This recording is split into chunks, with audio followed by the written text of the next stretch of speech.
আমি আজকে জুকিনি রান্না করব।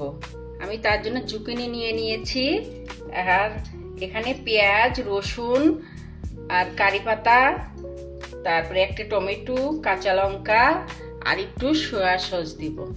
এগুলো আমি নিয়ে নিয়েছি। তো আমি প্রথমে জুকিনিটাকে কেটে নিব।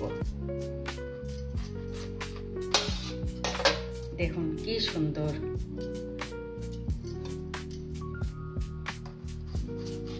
এটাকে ভাজা ভাজা করে রুটির সঙ্গে খেতে কিংবা ভাতের সঙ্গে খেতে খুব ভালো লাগে। তাই আমি আজকে এইভাবে একটু পিস পিস করেই কাটবো। দেখুন এইভাবে পিস পিস করেই কাটবো সবগুলো।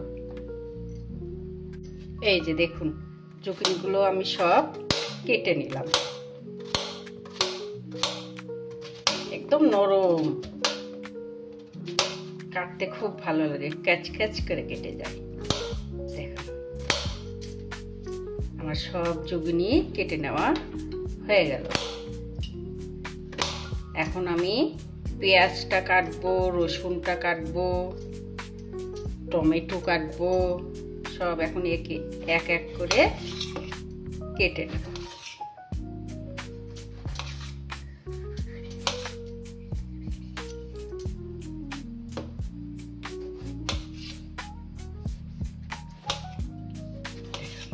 কেটে নেব।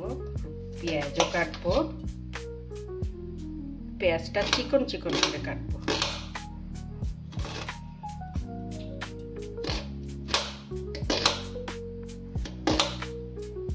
এইভাবে সব কেটে নিচ্ছি।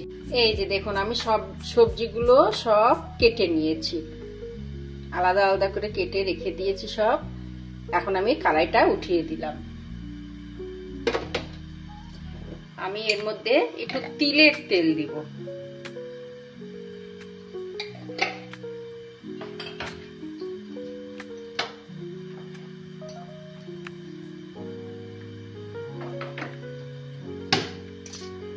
একটু সরিষা সম্বার দেব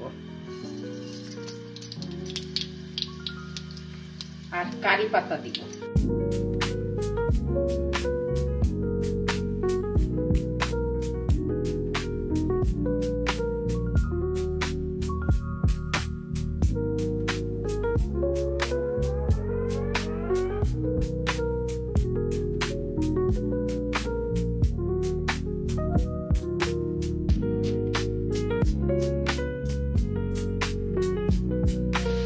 এই যে দেখুন আমি পেঁয়াজ, রসুন, কাঁচা লঙ্কা সব একদম ভেজে নিয়েছি ভালো করে।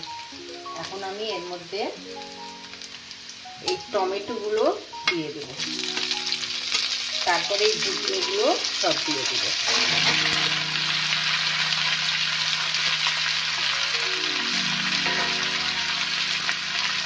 এর মধ্যে একটু লবণটা দেব। আমি লবণটা দিয়ে দিচ্ছি, 2 চামচ লবণ দিতে হবে।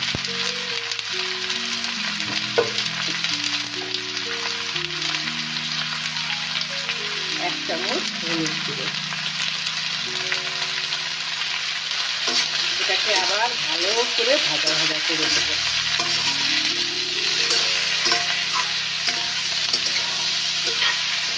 ধীরে ধীরে ভালো করে রান্না করতে হবে। একটু ঢেকে দিয়ে রাখবো।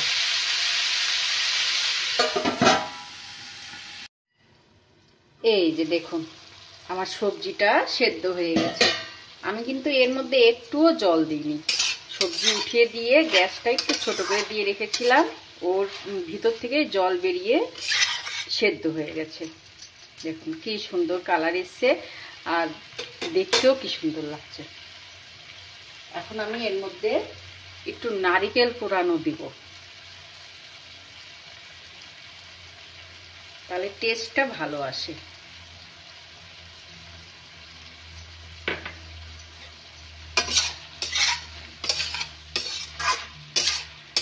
সুন্দর গন্ধ বেরিয়েছে।